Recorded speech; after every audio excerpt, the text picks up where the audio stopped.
I woke up to an empty hospital room and a text message that ended my marriage before the anesthesia had even fully left my bloodstream. My throat felt raw. Not sore exactly, more like something had been scraped from the inside and left unfinished. My name is Julia Mercer. I was 34 when I came back from an 8-hour tumor surgery and realized no one was coming for me. The first thing I remember is the beeping. Too steady, too clean, like it didn't belong to me. My head wouldn't turn properly. Something tight around my neck. Bandages, tape, I don't even know.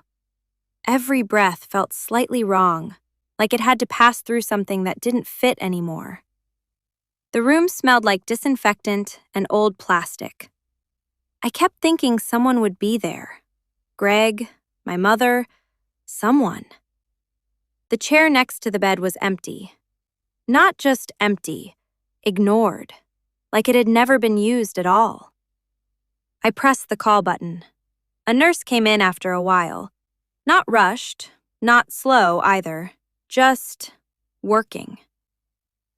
"Where is my husband?" I asked. My voice came out worse than I expected. Thin, crooked. She paused, just a beat too long. "He left during your procedure," she said. "Said it was urgent. He left this for you."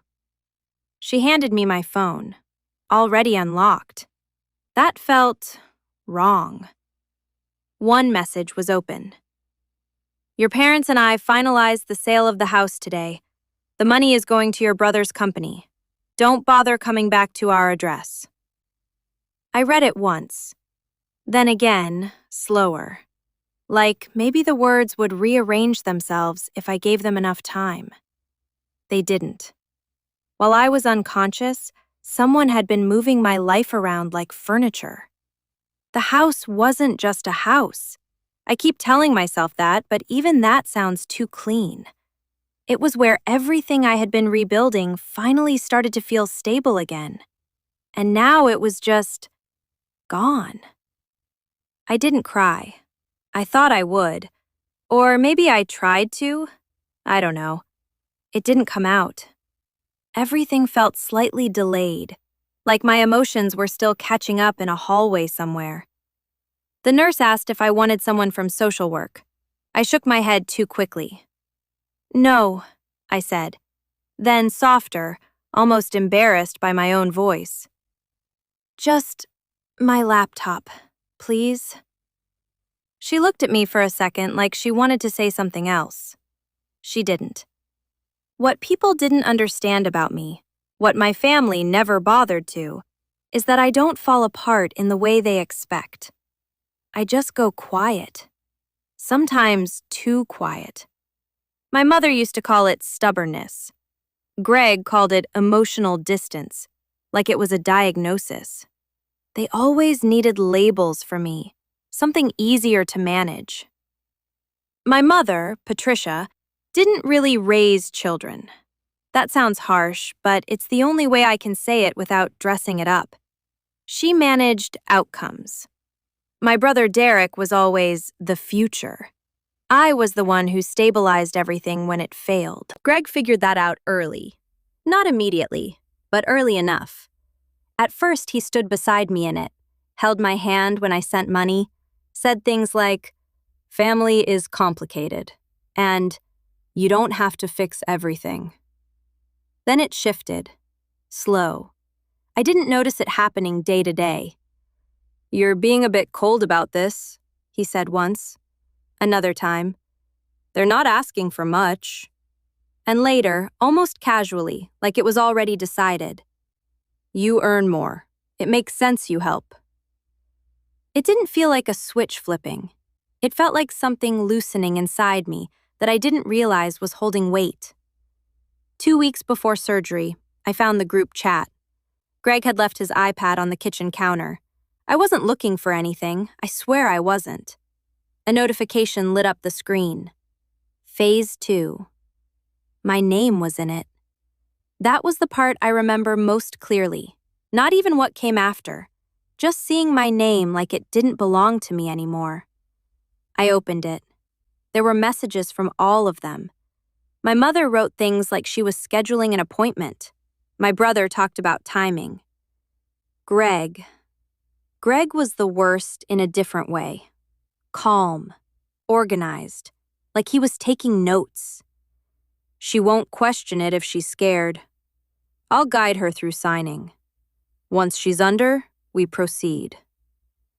I dropped the iPad. Not dramatically, it just slipped from my hand and hit the floor harder than I expected. I remember standing there after it fell, not moving. Then I picked it up, wiped the screen, put it back exactly where it was. I don't know why I did that part. I didn't confront them. That's the thing I still don't fully understand about myself. I met Sterling a few days later. He didn't ask how I felt. That was the first relief, honestly. He just said, "Tell me what happened." So I did. Slowly at first, then not so carefully. When I finished, he leaned back in his chair like it was simpler than I'd made it sound. "They're going to take the house," he said. I nodded. "And you're okay with that?" "No," I said, then paused. "But I want them to finish what they started." He studied me for a moment, then, "All right, then we make sure it doesn't end where they think it does." What we built after that didn't feel dramatic while it was happening.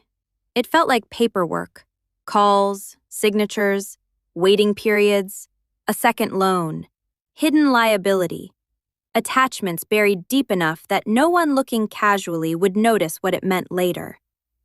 I remember signing documents while still thinking about the surgery more than anything else, like my body and my life were happening in two separate rooms. At home, I kept playing my role. I let Greg hold my hand. I let my mother call and ask if I was being strong. I even laughed once. I don't remember why. It didn't feel real. The night before surgery, Greg brought the final papers. He sat beside me on the bed like nothing had changed. "This is just precaution," he said, "in case something goes wrong." Something about the way he said it made my stomach tighten. Not fear exactly, something closer to recognition. I signed, page after page. My signature started to look less like my name by the end. He kissed my forehead after, a little too long. "I've got everything handled," he said. I almost believed he meant it. The next morning, I went under. When I woke up, the room was empty. My phone was there, the message was still there, and Sterling had already emailed. "Executed. They took it. Now it moves back." I stared at that word for a while. Moves. Not ends, not breaks, just moves. I didn't respond right away. I just lay there listening to the machine beside me, thinking about how strange it is that your body can survive something your life doesn't. Later, I saw the video. Derek's Instagram. A restaurant. Too expensive to feel real. Greg was there. My mother, too. Glasses raised. Smiling in that slightly rehearsed way people do when they think something is finally over. My mother looked relieved. That part stayed with me longer than anything else. I watched it twice, not because I missed something, just because my brain didn't fully accept it the first time.